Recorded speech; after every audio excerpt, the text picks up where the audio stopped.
my brothers and sisters of Burkina Faso, my brothers and sisters across Africa, and those who watch us from across the oceans. Tonight, I speak to you not as a president, but as a son of this soil. For too long, Africa has been treated like a chessboard. Our people, mere pawns in the games of empires. Our gold built their cities. Our land fed their armies. Our children died in wars they never understood.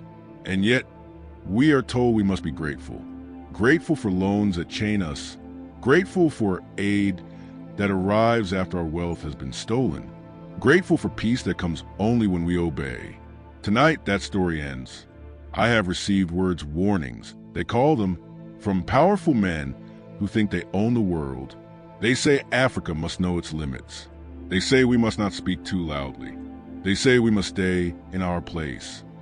To them, I say this: Africa has no master. Burkina Faso has no owner. And I, Ibrahim Traore, will never bow to intimidation, not from Washington, not from Brussels, not from Tel Aviv, not from anyone who believes that African dignity is negotiable. Some weeks ago, in the corridors of the United Nations, a whisper spread that Burkina Faso was destabilizing the region, that we were aligning with the wrong powers, that we were rejecting international norms. They call us rebels because we refuse to be slaves. They call us threats because we refuse to be controlled. But let me make this clear to the entire world. Africa will not be threatened into obedience, not by sanctions, not by propaganda, not by fear. What you call defiance, we call freedom. What you call instability, we call independence. What you call rebellion, we call rebirth. Look at us, Burkina Faso, Mali, Niger, nations rising from ashes, building not with foreign hands, but with our own blood and sweat. We have chosen a new path, one that does not begin in foreign embassies or end in offshore accounts. Our wealth will stay on our soil. Our soldiers will defend our borders, not yours. Our future will be written in African ink. And to the one who dares to lecture us about peace, while bombing the innocent, I say this: we see your hypocrisy. We see your double standards. You preach democracy, but fund dictatorships. You speak of human rights, but arm oppressors. You build walls and call them freedom.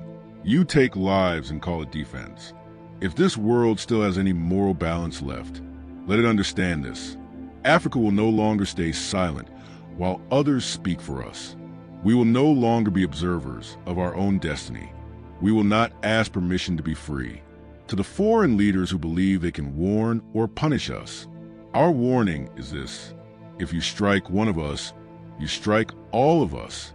If you isolate one of us, you unite all of us. And if you underestimate us, you will awaken a continent that has been asleep for too long.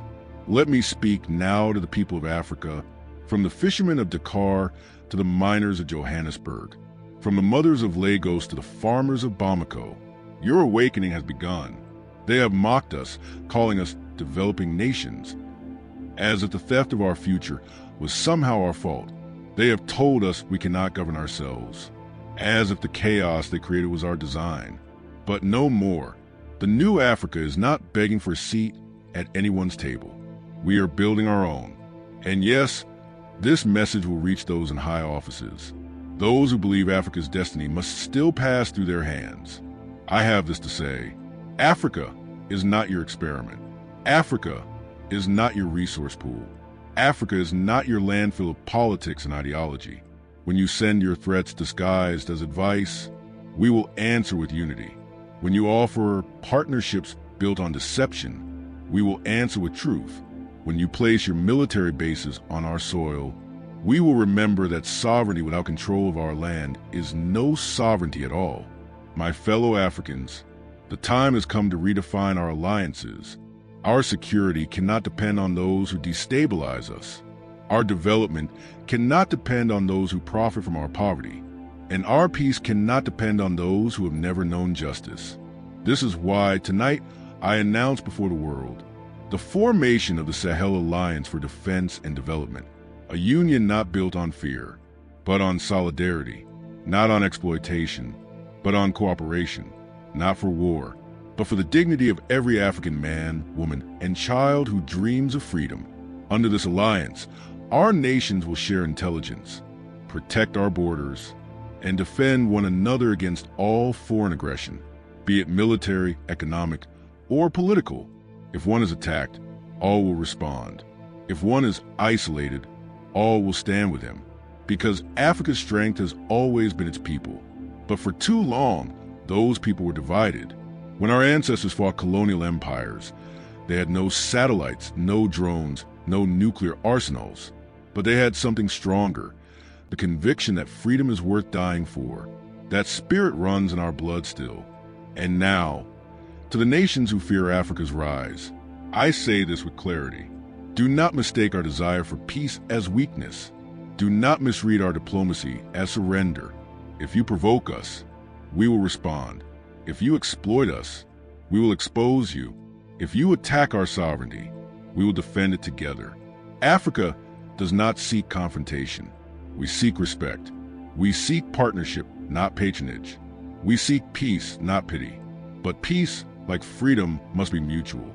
If you wish to deal with Africa, then deal with us as equals. Or do not deal with us at all. And to those who still whisper threats in backrooms, you can threaten our leaders. You can sanction our banks. You can blacklist our nations. But you will never control our spirit, because this continent, this Africa, is finally awake. Mr. President, distinguished delegates, and citizens of the world, I come before you not as a politician seeking applause, but as a representative of a people who have been silenced for centuries. For too long, this institution has heard only one kind of voice, the voice of power. It has listened to the victors, not the victims. It has rewarded domination and punished independence. It has turned the suffering of Africa into a spectacle, a problem to be managed, not a people to be respected. And so I ask, if this assembly truly represents the United Nations, then where was its unity when Africa was looted? Where was its justice when our resources were stolen in the name of development? Where was its conscience when bombs fell on children whose only crime was to be born on the wrong continent? You speak to us of democracy, but democracy without sovereignty is nothing but theater. You speak to us of peace, but peace without justice is only silence imposed by fear. I did not come here to beg for mercy or loans. I came here to remind you of something inconvenient. Africa owes you nothing. Not its gold, not its oil, not its obedience. Some of you have sent messages, veiled threats, because we dare to speak against the injustices you prefer to ignore, because we question the wars that you fund, the sanctions that starve our people, and the global system that treats African nations as suppliers, not equals. And to those who say, Africa must choose sides, I say we have chosen our side. We stand with humanity, with truth, with dignity. We do not serve empires. We serve our people. You call us radical because we demand what you already have. You call us unstable because we refuse to be controlled. But let me ask this assembly, what is more dangerous in Africa that demands fairness, or a world that survives by exploitation? Look at the numbers. Half of the world's cobalt, gold, uranium, and lithium come from our soil. Yet the African child still walks barefoot to school.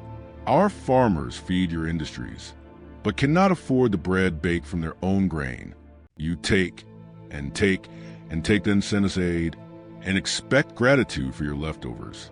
And now we hear talk that African nations are being warned not to interfere in the affairs of others. We are told to remain silent while innocent lives are destroyed. But how can we be silent when injustice screams loud enough to shake the heavens? To those who claim the right to wage war under the banner of defense and call it self-preservation while they bury thousands beneath rubble, I say this before the world. There is no defense in the destruction of humanity. There is no victory in the suffering of children. If standing for peace makes us enemies of power, then let the record show. Africa chooses peace, even when the powerful choose war. And now, to the one who believes Africa should remain silent in the face of oppression, you are mistaken. We will not be silent when injustice is justified in the name of security. We will not be silent when human life is treated as expendable. And we will not be silent when you destroy nations and call it diplomacy.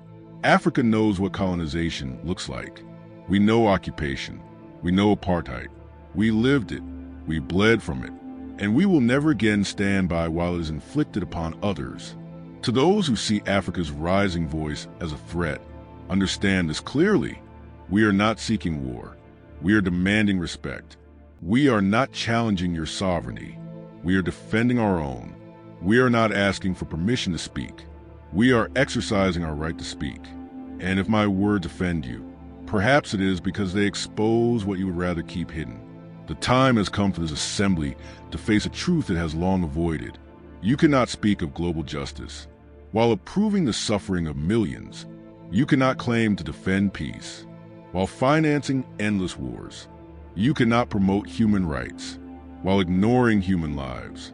Every African watching tonight should know the world is finally being forced to hear us, not as statistics, not as subjects, but as equals. We do not hate any nation. We do not seek vengeance. But we will not live on our knees while others stand on our backs. And let me say this directly. To those who have recently warned Africa to stay in its lane, to those who believe they can intimidate us into silence, we have no fear left to give you. Every sanction, every embargo, every threat has only made us stronger. For every bridge you burned, we built 2 more among ourselves. For every door you closed, we opened 10 within Africa. We are done waiting for permission to live in dignity. So, let the world hear these words and record them well. If you threaten one African nation, you threaten all of Africa. If you isolate us, you will unite us. If you try to break us, you will forge something unbreakable. And to the one who stands at the center of this storm, consider this not an attack, but a warning written in history's language. Every empire that rose on injustice has fallen, and no power, no matter how divine it claims to be, can silence the truth forever. My brothers and sisters across Africa, tonight, I do not speak as a politician. I speak as a son of the soil, as one voice among hundreds of millions who have had enough.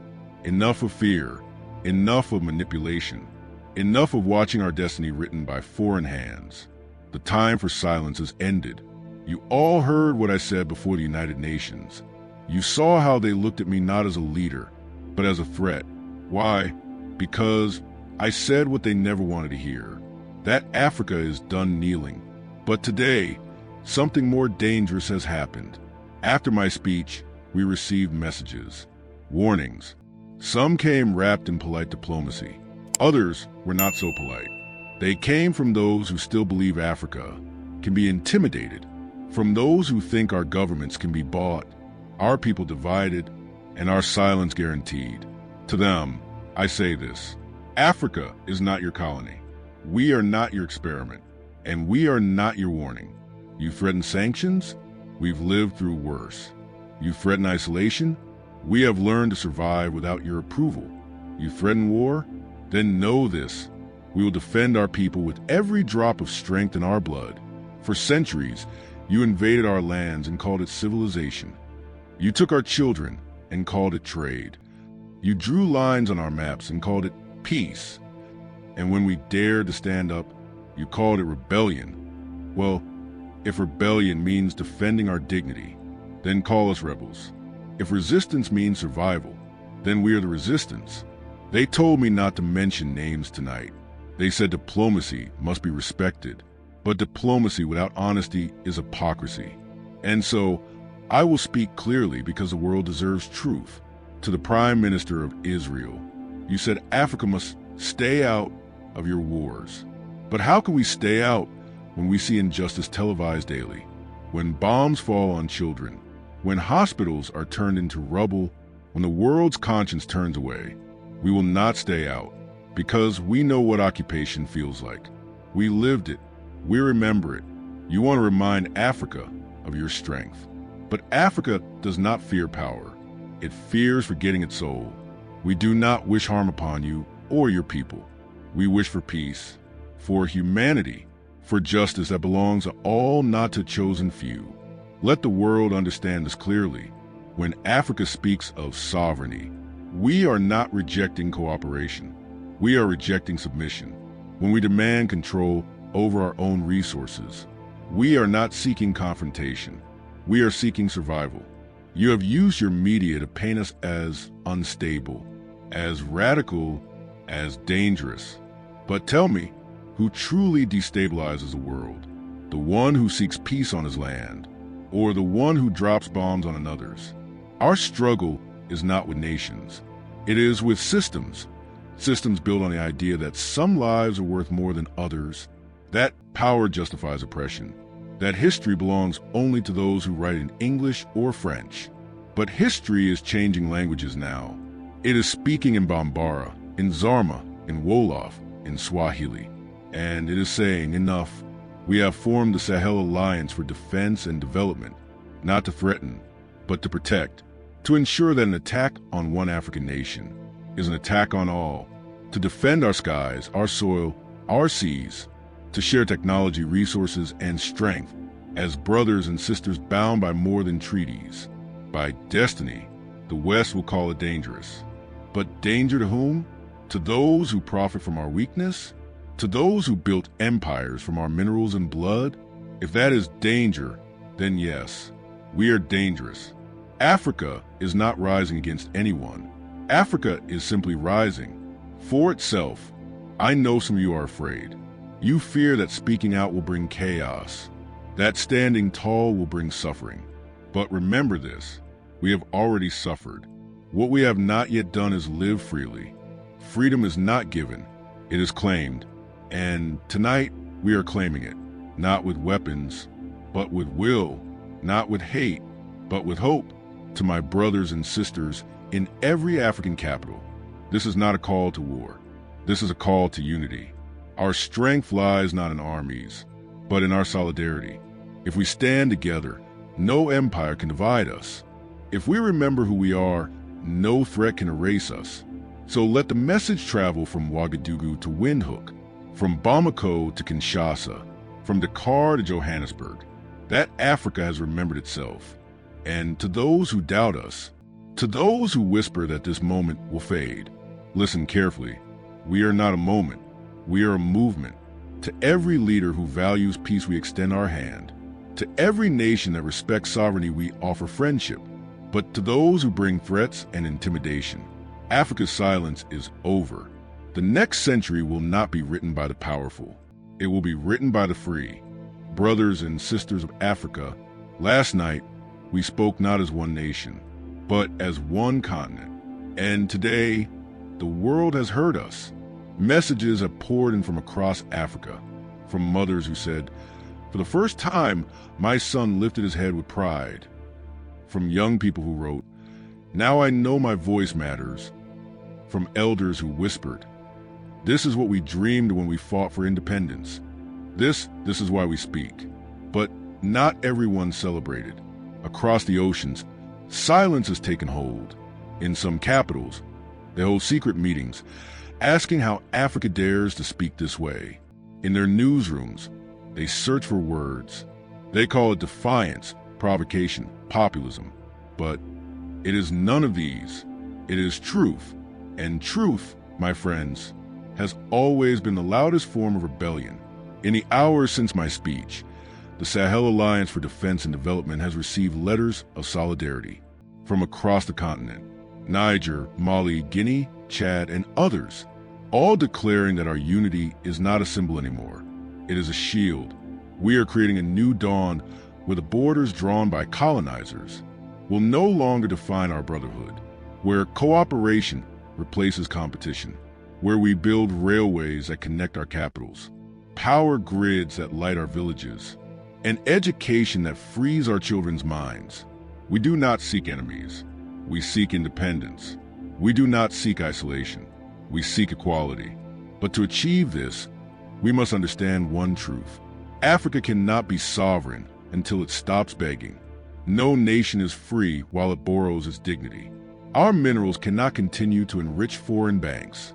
While our people live in darkness and hunger, to the powers who think they can starve us into submission with sanctions, to those who imagine that cutting off aid will break our will. Know this: you cannot starve a people who have already learned to survive on hope. You cannot threaten a generation that has nothing left to lose but its chains. We will build with our own hands. We will feed ourselves with our own soil.